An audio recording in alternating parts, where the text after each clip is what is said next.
কেউ কথা রাখেনি। ৩৩ বছর কাটলো, কেউ কথা রাখেনি। ছেলেবেলায় এক বষ্টমী তার আগমনী গান হঠাৎ থামিয়ে বলেছিল, শুক্লা দ্বাদশীর দিন অন্তরাটুকু শুনিয়ে যাবে। তারপর কত চন্দ্রাভুক অমাবস্যা চলে গেল, কিন্তু সেই বষ্টমী আর এলো না। ২৫ বছর প্রতীক্ষায় আছি।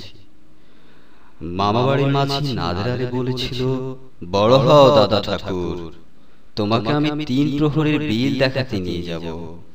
সেখানে পদ্ম ফুলের মাথায় সাপ আর ভ্রমর খেলা করে। নাদের আলী, আমি আর কত বড় হব? আমার মাথায় এই ঘরের ছাদ ফুঁড়ে আকাশ স্পর্শ করলেই তারপর তুমি আমায় ৩ প্রহরের বিল দেখাবে? একটাও রয়্যাল গুলি কিনতে পারিনি কখনো। লাঠি লজেন্সে দেখিয়ে দেখিয়ে চুষেছে লস্কর বাড়ির ছেলেরা। ভিখারির মতন চৌধুরীদের গেটে দাঁড়িয়ে দেখেছি কত রাস উৎসব।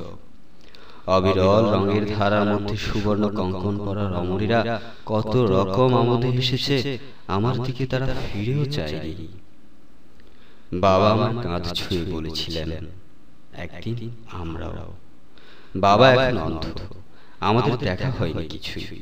সেই রয়্যাল গুলি, সেই লাঠি লজেন্স, রাস উৎসব আমায় কেউ ফিরিয়ে দেবে না।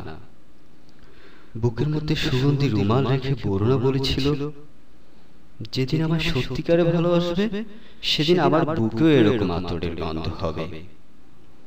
ভালোবাসার জন্য আমি হাতের মুঠোয় প্রাণ দিয়েছি, দুরন্ত সারের চোখে বিঁধেছি লাল কাপড়, বিশ্ব সংসার তন্ন তন্ন করে খুঁজে এনেছি ১০৮টা নীল পদ্ম। তবু কথা রাখিনি বরুণা।